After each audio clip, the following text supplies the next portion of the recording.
দেখুন, দেখুন এখান থেকে এইটা জৈন মন্দির। গুড মর্নিং, আমরা চললাম পারশনাথের উদ্দেশ্যে, বাট এখন ফুয়েল আপ হচ্ছে, সবাই ফুয়েল আপ করছে সব কটা বাইকই। তো আমিও ফুয়েল আপ করবো, এক এক করে সব ফুয়েল আপ হবে। রাস্তায় এখন সেরকম কিছু দেখানো নেই, কারণ এখনও দিনের আলো ফোটেনি। বেরোনোর কথা ছিল 5টায়, আমরা বেরোচ্ছি হচ্ছে গিয়ে 5:45। 1 ঘন্টা অলরেডি লেট। তো এরকম হতেই থাকে রাইডের শুরুতে, এরকম আমাদের লেট দিয়েই শুরু হয় প্রতিবার। শুরু হয় জাস্ট, আকাশটা আলো আলো হচ্ছে, বাট এখনও পুরোটা আলো হয়নি। ওই জন্য আমি এখন সেট আপটা লাগাচ্ছি না, আলো হবার পরেই লাগাবো। চলো ফুয়েল আপ করে রাস্তায় দেখা হচ্ছে। ফুয়েল আপ করার পর আমরা ওখান থেকে রওনা দিলাম। সকালবেলা সূর্যটা ওঠার আগে এত বিভৎস ঠান্ডা লাগছিল আমাদের ইচ অ্যান্ড এভরিওয়ানের, যে আমরা গাড়িটা টানতে পারলাম না বেশি দূর। তার জন্য জাস্ট ওখান থেকে খুব বেশি হলে 30 কিলোমিটার হবে ম্যাক্সিমাম, তার মধ্যেই আমরা ওখানে দাঁড়িয়ে চা টিফিনটা করে নিলাম, কারণ সূর্য না উঠলে বাইকটা চালানোই যাচ্ছিল না, এত ঠান্ডা লাগছিল, এত ঠান্ডা লাগছিল। আর যে কোনো কারণেই হোক আমার ওই জায়গাটায় ভয়েসটা রেকর্ড হয়নি, সে মাইকের মিসম্যাচের জন্যই হোক বা হেডফোনের প্রবলেমের জন্যই হোক, যার জন্যে আমাকে ভয়েস ওভার দিয়ে এই জায়গাটা মেকআপ দিতে হচ্ছে। তো ওই পিছনে দিব্যেন্দু আর মিলন ওরা লাগেজগুলো প্যাক আপ করছে, বাইকে বাঁধছে, এটা প্রতিবারে ওরাই বাঁধে, আমি খালি বকবকি করতে থাকি। এই করে আমার পুরো ট্রিপটা পার হয়ে যায়, আর ওরাই পুরোটা লাগেজগুলো মাউন্ট করে প্রতিবারই। ওকে, এই লাগেজ মাউন্ট নিয়ে আমাদের প্রতিবার একটা অশান্তি হয়। আর এই অশান্তিটা কিন্তু ওরাই দুজন মিটায়, ওরাই দুজন অশান্তি করে, ওরাই দুজন মিটায়। যাই হোক, দিব্যেন্দুর গাড়িতে NS 200টাতে পুরো আমাদের সবার লাগেজগুলো মাউন্ট করে করে আমার গাড়িটাকে খালি করে দেওয়া হয়েছে। আমার গাড়িতে ডবল ক্যারি হবে, মানে পিলিয়ার নিয়ে দিব্যেন্দু আর মিলন অল্টারনেটিভ ভাবে চালাবে।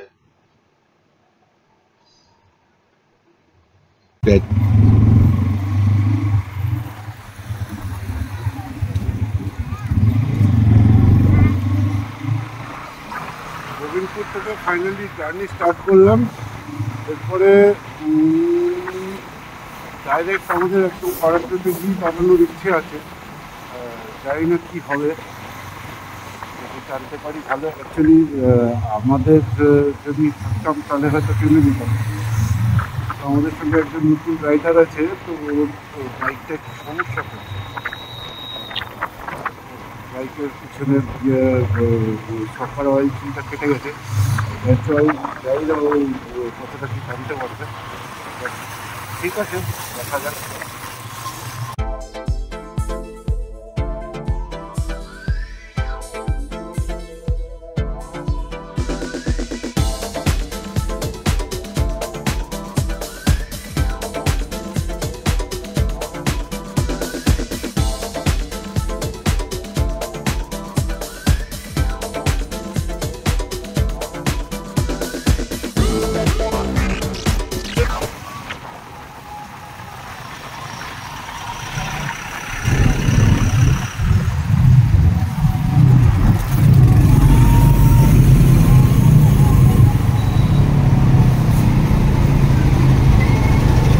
জ্যাম লেগে গেছে, জ্যাম কোথাও থাকে।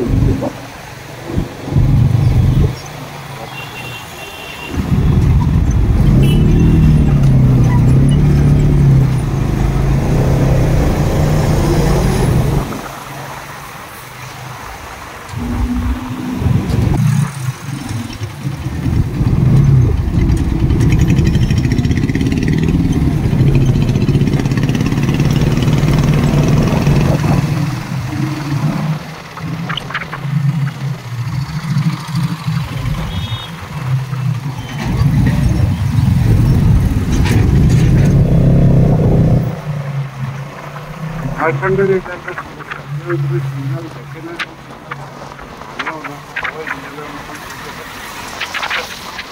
তার মধ্যে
बाल बचा लो, बाल बचाना है,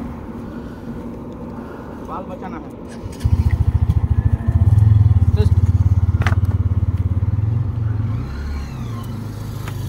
जो भी करो पहाड़ आ जाएगा, गाड़ी छोड़ देना।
এটা পারশনাথ পাহাড়ের উপর একটা জৈন মন্দির।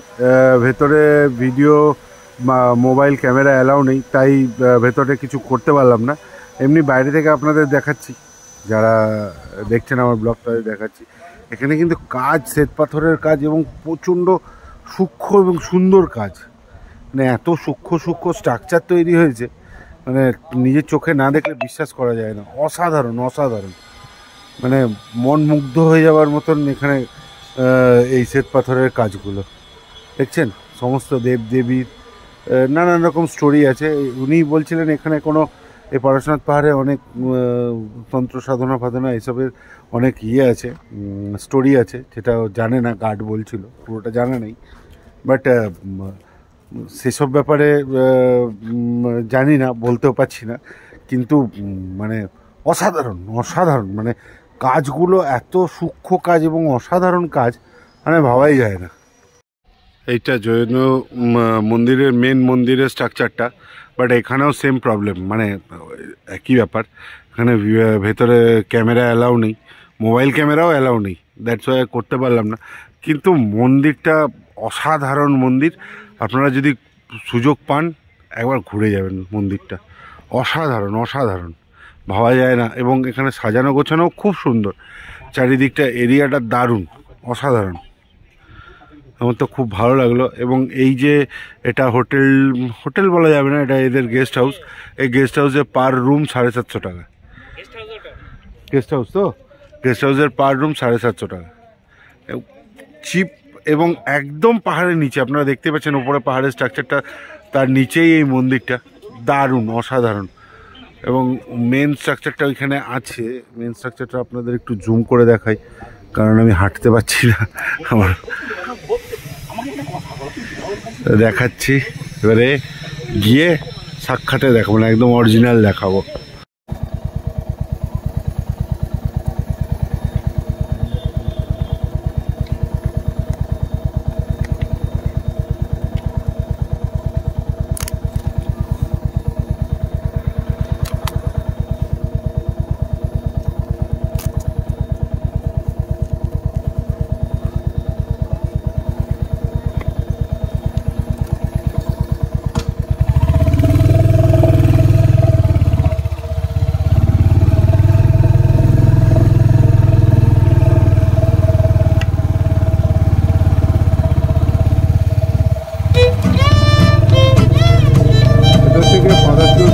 ওঠা দরকার, বাইক নিয়েও এটা দিয়ে যায় আর হেঁটেও এটা দিয়ে।